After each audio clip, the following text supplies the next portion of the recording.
Mesdames, Messieurs, peuple congolais, chers membres de la diaspora, je vous informe que la diaspora congolaise d'Occident, qu'il soit européen et ou nord-américain, ne constitue pas un pouvoir, ni un contre-pouvoir. Par contre, elle ne constitue que des moyens de pression diplomatique, politique et économique extérieure exercés contre le dictateur Denis Sassou Nguesso et son système tyrannique, liberticide, antidémocratique, antisocial et surtout criminogène. Pour cela, voici pour vous l'un des exemples ou des cas d'école de ces moyens de pression. Explication. Nous invitons les diasporas congolaises des pays anglo-saxons et des îles britanniques de tout faire du possible d'empêcher le coq-mort Denis Sassou Nguesso d'y participer aux funérailles à Londres, en Angleterre, de la reine Elisabeth II. Et pourquoi? C'est pour trois raisons. La première raison est financière.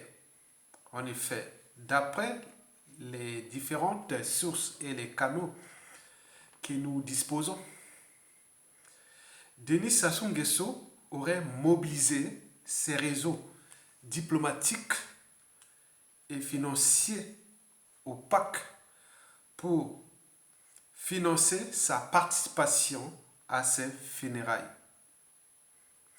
Et la fin ne justifie pas les moyens employés, consistant à acheter sa participation à ces funérailles.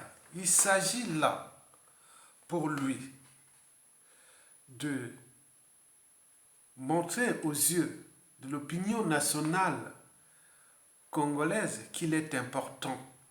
Il s'agit là d'une opération de bling-bling, de communication politique ou tyrannique, pour se faire l'illusion d'un homme aussi important aux yeux de la communauté nationale.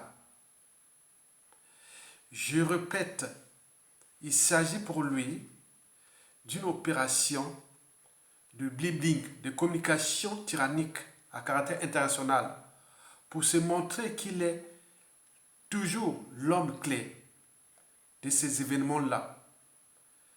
Donc, il est là-bas pour nous emmerder, en fait, qu'il est important. Et voilà. Donc là, il va mettre tous les moyens financiers disponibles à travers tous les réseaux. Donc, ils sont là en train de travailler là. Sassou sera là-bas. Donc, nous appelons au réseau de Londres, du Canada, des États-Unis, de la Nouvelle-Zélande, de l'Australie et bref, des îles britanniques, de mettre les pressions sur les ministres, les dirigeants de ces pays pour se dire non, il ne faut pas que cet individu soit là. Or, lui, il veut être là pour nous faire ça, excusez-moi. Et voilà, qu'il est important. Il est toujours là, il y a tous les grands événements. Donc, et la fin ne justifie pas les moyens. Donc, ils sont en train de mettre tous les canaux, ils sont déjà disponibles, ils sont en train de travailler là. Au moment où il est en train de se faire une cure de jouvence à 2 millions de dollars en Turquie. Et là, ils sont déjà là-bas. Donc, il attend les funérailles là, ça tombe bien, parce qu'il est allé aux funérailles de Dos Santos. Là, il va participer aux deuxième funérailles de la reine Elisabeth II. Comme jamais 203, peut-être qu'il y aura un grand monsieur du pays qui va mourir après ça. Donc, tout est déjà pour lui comme si c'est Dieu ou le diable ou tout ça l'avait déjà choisi. Il venait d'enterrer Dos Santos. Et là, il est allé à sa cure de jouvence. Là, pendant qu'il a la cure de jouvence là-bas, hein, il arrive les gâteaux de la mort de la reine Elisabeth II. Donc, il veut aller là-bas. Après, quand il va arriver au pays, peut-être qu'il y aura la mort d'un grand monsieur du Congo. Et voilà, jamais 203. Donc tout a une signification. Donc là, déjà au niveau des comptes publics, ça va sécher. Parce qu'ils ont des canaux, ils sont en train de mobiliser là. Donc mettez les pressions, tous les médias et réseaux sociaux de la résistance, la vraie, que ce soit aux États-Unis, au Canada, en Grande-Bretagne, en Occident européen ou en France ou autre, mettez la pression pour dire aux Anglais que voilà, cet individu-là ne doit pas être là-bas, ne doit pas être là. Si vous voulez respecter les Anglais, au regard des enjeux diplomatiques, économiques, géopolitiques, géostratégiques à venir en Afrique, même après Denis Sassou Nguesso. Donc, le message doit passer.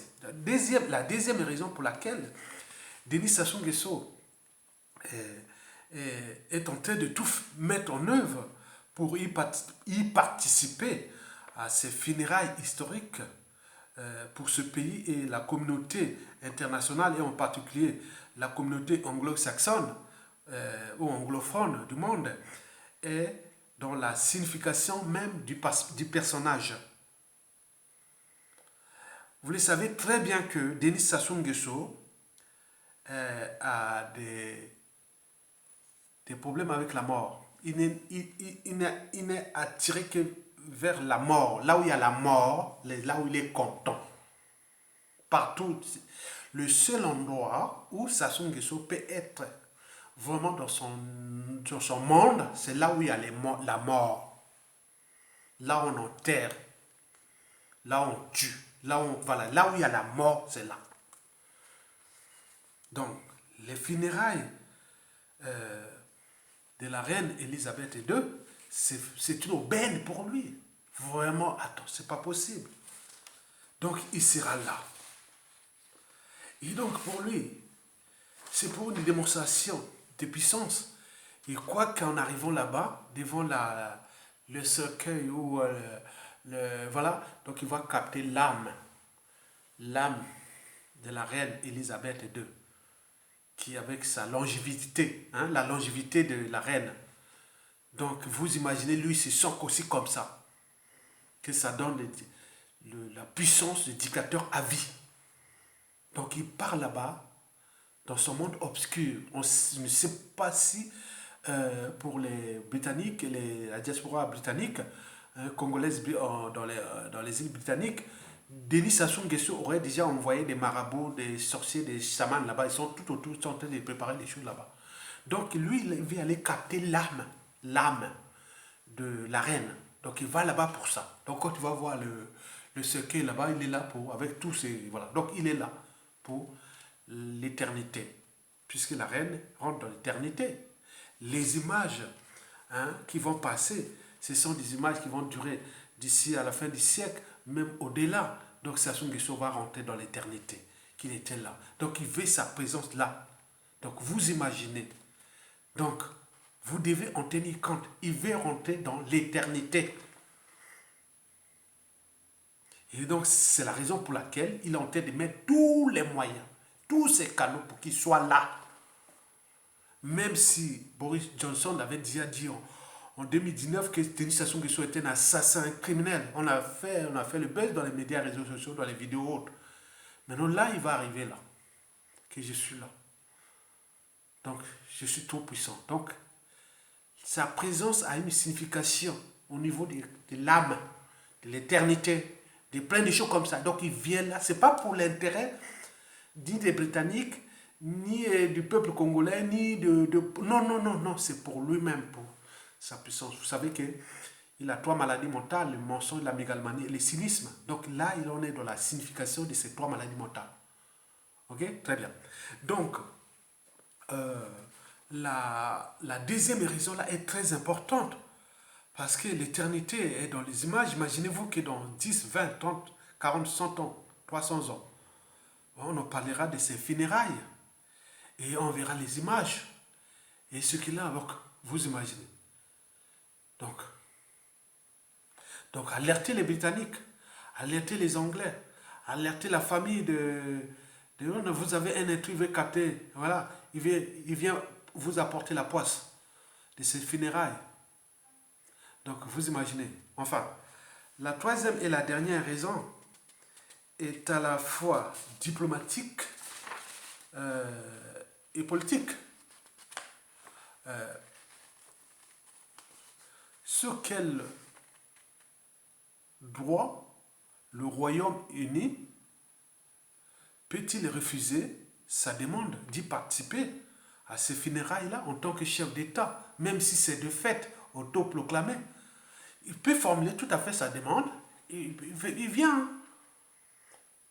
Mais sauf que sa présence à ces funérailles aura toute autre signification. La signification déjà historique, ben oui, lui il va rentrer dans l'éternité. Et pour les Anglais, je ne sais pas, hein, historique, voilà un criminel, un assassin qui a tué plein de gens de l'humanité et qui a aussi des Congolo-britanniques et tout ça, le monde va changer, le monde, voilà donc comment, voilà, donc il y a beaucoup de choses là, je ne sais pas, hein, pour les Anglais. La signification politique, ben oui, mais vous savez que sa présence là-bas est quand même est problématique, parce que quelqu'un qui a emprisonné plein de gens, il a tué, hein, c'est le dictateur qui a le capital d'essai le plus élevé au monde, qui est encore en activité, c'est Sassou Nguesso. Oui. En capital d'essai net, Sassou sera autour des 500 000 Congolais tués. Mais en capital d'essai brut, il sera autour d'1 million. Mais il arrive là. Quelle signification? Quelle signification? Quelqu'un qui tue, qui emprisonne, il vient là tranquillement. Mais, vous savez, rien ne se crée, rien ne se perd. Hein? Au terme de repère, c'est pas possible. Quelqu'un qui a tué les gens attends, c'est pas possible. C'est quoi les valeurs occidentales? Donc, n'ont plus de sens. C'est quoi les valeurs occidentales aujourd'hui? Que vaut les valeurs occidentales quand nous avons vendu tout ça? Au terme de la dignité humaine, la condition humaine et plein de choses. Un monsieur, attends, Hitler est là et il va participer aux funérailles de non. Donc toute la diaspora doit mettre ses pressions. C'est un problème de dignité. La dignité de nous-mêmes, Congolais, et de l'âme de ceux que ça soit tué. Et donc, il va se montrer aux yeux de la communauté internationale qu'il est important. Donc, mettez ces pressions au niveau des... Donc, la diaspora congolaise des îles britanniques doit envoyer les lettres ou envoyer les mails au gouvernement britannique et partout qui ne doit pas être là. Et ce jour-là, on dit que Sassou n'est pas là-bas. Et à ce moment-là, on a gagné une bataille. C'est un processus vers la chute de Sassou Nguesso. Et donc, la signification politique est très, très importante. Quelqu'un qui a tué, qui a fait, qui au Congo, le Congo-Brazzaville est devenu le pays à plus de concentration des dictateurs potentiels. Puisque Sassou a pu faire ça, il est invité partout. Mais c'est quoi la mort en fait, quand on a un pouvoir? Comme le petit qui m'a envoyé là, les formations ou la question, me demandait... chers combattants, chers grands frères Ayatonga, chers patriotes, est-ce qu'être président c'est pour tuer? Donc il y a des gens au Congo qui disent qu'être président c'est pour tuer. Oui, c'est vrai. C'est ça les repères historiques. Être président aujourd'hui c'est tuer. Ça se l'on a montré, il est là. Il est invité par-ci, on vient le voir. Il passe par là. Donc, mesurer cette dimension historique. Parce que celui qui blesse ou tue peut oublier. Mais celui qui porte les cicatrices ou la mort, les deuils, n'oubliera jamais. On en a vu avec Adolf Hitler. Quand la France, après la Première Guerre mondiale, avait humilié l'Allemagne, mais 22 ans après, qui l'aurait pensé? Qu'on aurait fabriqué un Adolf Hitler qui avait humilié la France à la débâcle de juin 1940. On peut encore multiplier ça. Ça, c'est au niveau macro-politique, mais au niveau de la diplomatie, au niveau de l'économie, du social, de la vie privée, ça se passe tous les jours. N'humilie jamais personne, ne tue personne, voilà, parce que ça risque de tomber.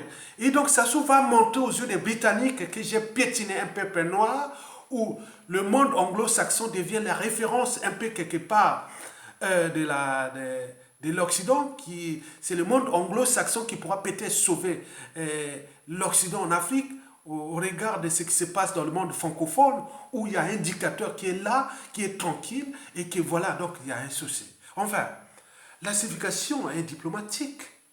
Ben oui, Boris Johnson l'avait pourtant dit. En 2019, il y a la vidéo est là. Dans ma vidéo, j'ai cherché la vidéo là. Bon, je ne peux pas faire, c'est long le montage. Je voulais mettre le montage, mais je... Hein? Il disait Denis Sassou Nguesso est un assassin. Il les regardait comme ça. Où Boris Johnson était entouré d'un commissaire européen. À côté, il y avait Yves Le Drian et Macron et tout ça. Il regardait Sassou comme un criminel.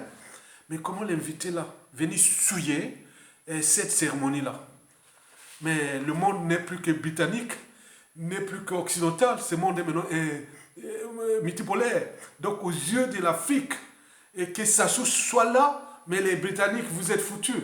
Au terme d'image, au terme même de ce pouvoir. Non, certainement pas. Mesdames, Messieurs, peuple congolais, chers membres de la diaspora, et notamment la diaspora congolaise des pays anglo-saxons ou anglophones et même britanniques, faites de votre travail depuis le Canada, les États-Unis, la Grande-Bretagne, l'Australie, la Nouvelle-Zélande, mettez toutes les pressions. Il y a les moyens que vous pouvez écrire les mails, vous pouvez envoyer tout ça pour que ça ne soit pas là. Donc c'est moyen qu'il peut utiliser pour aller là-bas, c'est cadeau qu'il n'ira pas là-bas. Donc s'il va là-bas, il a damé le pion à l'Occident, il a damé le pion au peuple congolais, il a damé le pion à autres. Donc il peut mourir comme le plus gros criminel au monde qui a nargué tout le monde dans ce monde. Donc à ce moment-là, qui demain, ça ne sera plus là qui va encore les mêmes mesures. Donc ce sera que des défis permanents. On se prépare à des défis permanents. Qu'il a pu faire ça, pourquoi pas moi? Il a pu faire ça, pourquoi pas lui? Donc évitons ça. Déjà, à l'échelle de la France-Afrique, elle est déjà presque grillée, démasquée, en mort clinique à cause des individus comme Sassou Nguesso. Et la France va encore activer ses réseaux opaques et autres pour que Sassou aille participer à ses funérailles. Certainement pas. Chers membres de la diaspora, nous ne constituons pas un pouvoir, ni un contre-pouvoir. Nous ne constituons que les moyens de pression exercés contre le dictateur Denis Sassou Nguesso. Parce que nous sommes le peuple congolais, parce que nous sommes le Congo. Nous sommes les Congolais libres, parce que la presse Sassou, c'est vous, nous, moi et vous, pour la refondation. Au regard des enjeux déjà nationaux et internationaux à caractère géopolitique, géostratégique et du monde en mouvement. Je vous remercie, chers membres de la diaspora congolaise anglophone, faites votre boulot, on vous attend. Merci beaucoup. À l'épreuve maintenant. Je vous remercie.